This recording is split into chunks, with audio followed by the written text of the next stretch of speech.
वृंदावन का बांके बिहारी मंदिर ऐतिहासिक और चमत्कारों से भरा हुआ है। यहाँ पर भगवान श्री कृष्ण की मूर्ति के आगे एक पर्दा लगा है, जिसे बार बार लगा दिया जाता है। भगवान कृष्ण की लीलाओं से ओत-प्रोत मथुरा के वृंदावन स्थित इस मंदिर में रोजाना हजारों श्रद्धालु आते हैं। वृंदावन के कण कण में भगवान श्री कृष्ण का वास माना जाता है। वृंदावन की गलियों में भगवान कृष्ण ने लीलाएं की थी। आइए जानते हैं बांके बिहारी मंदिर का क्या इतिहास है और बांके बिहारी जी कैसे प्रकट हुए थे और उनकी मूर्ति के आगे बार बार पर्दा क्यों डाला जाता है। पौराणिक मान्यताओं के अनुसार स्वामी हरिदास भगवान श्री कृष्ण के अनन्य भक्त थे। वो हमेशा भगवान कृष्ण की प्रेम भाव से निधिवन में भक्ति किया करते थे। उनके हृदय में भगवान श्री कृष्ण बसते थे। भगवान कृष्ण ने स्वामी हरिदास की भक्ति से प्रसन्न होकर उन्हें दर्शन दिए और निधिवन में काले रंग की पत्थर की मूर्ति के रूप में प्रकट हुए। कुछ दिन तो स्वामी हरिदास ने निधिवन में ही बांके बिहारी की पूजा की।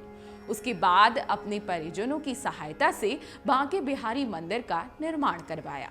ऐसी मान्यता है कि जो भक्त बांके बिहारी के दर्शन करता है वह उन्हीं का होकर रह जाता है। भगवान के दर्शन और पूजा करने से व्यक्ति के सभी संकट मिट जाते हैं। इस मंदिर में बिहारी जी की काले रंग की प्रतिमा है।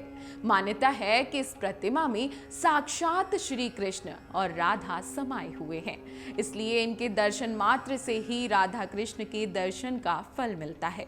हर साल मार्गशीर्ष मास की पंचमी तिथि को बांके बिहारी मंदिर में बिहारी जी का प्रकोत्सव मनाया जाता है।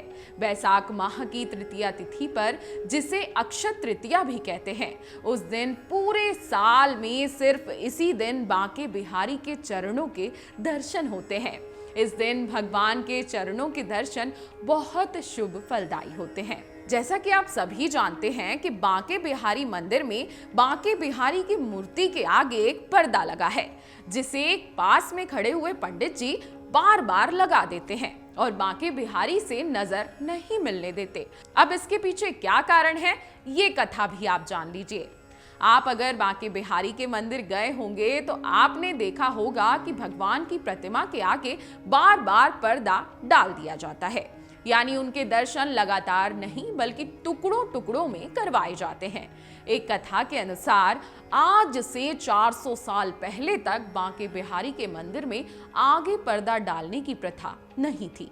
भक्त जितनी देर तक चाहें उतनी देर तक मंदिर में रुक सकते थे और ठाकुर जी के दर्शन कर सकते थे। एक बार एक भक्त बांके बिहारी के दर्शन करने के लिए श्री धाम वृंदावन आए। तब वह लगातार टकटकी लगाकर भगवान बांके बिहारी जी की मूर्ति को निहारने लगे। उस दौरान भगवान उस भक्त के प्रेम में वशीभूत होकर उनके साथ ही चल दिए। जब पंडित जी ने मंदिर में देखा कि भगवान कृष्ण की मूर्ति नहीं है, तो उन्होंने भगवान से बड़ी मनोहार की और वापस मंदिर में चलने को कहा। तभी से हर 2 मिनट के अंतराल पर ठाकुर जी का सम्मुख पर्दा डालने की परंपरा शुरू हो गई। तभी से किसी भक्त की ठाकुर जी से आंख ना मिल पाए और ठाकुर जी भक्त की नजरों से वशीभूत ना हो पाए, मंदिर में बार बार पर्दा डाल दिया जाता है और किसी भी भक्त की आंखें ठाकुर जी से नहीं मिलवाई जाती, क्योंकि कहा जाता है कि जो भी इस धाम में आता है बांके बिहारी का होकर रह जाता है और बांके बिहारी भी भक्त के हो जाते हैं। तभी से ये परंपरा चली आ रही है और आज भी भक्त ठाकुर जी के एक टक लगा के दर्शन नहीं कर सकते। अगर आपको हमारा ये वीडियो पसंद आया हो तो हमारे चैनल जीवांजलि को सब्सक्राइब करें